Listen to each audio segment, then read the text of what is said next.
Countless ages ago, when the earth was still young and fresh, there were no adults, only children who danced and played all day. There was no need for work in those times, for the gods provided enough food for everyone, in the trees and bushes, on the vines, and in the good earth itself. The gods also provided companions to anyone who wished for one, and that is how our story begins, on the day that Pandora came into the life of Epimetheus.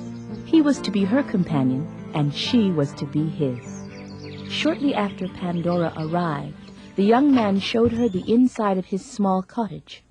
Almost immediately, Pandora's attention was drawn to something, a large box that sat near the center of the room. She was curious about it and its contents.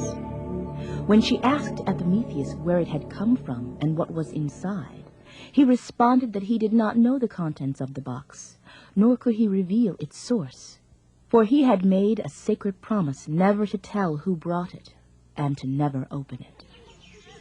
As the days passed, Pandora's curiosity grew more intense. One afternoon, while alone in the cottage, she noticed that the gold and silver cord that fastened the box's lid appeared to have no beginning and no end. How curious. Perhaps I can find out where the ends are by unraveling the cord. Certainly there can be no harm in that. Suddenly, the cord glowed and began untying itself. The box could now be easily opened.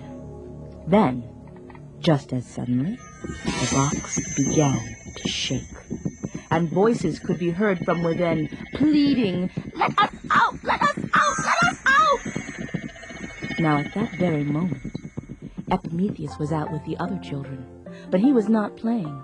For the first time in his life, he was gloomy. So he decided to return to his cottage to see if Pandora could cheer him up.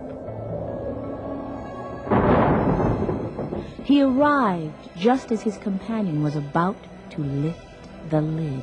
But Epimetheus did not stop her, for if truth be known, he was just as curious as she.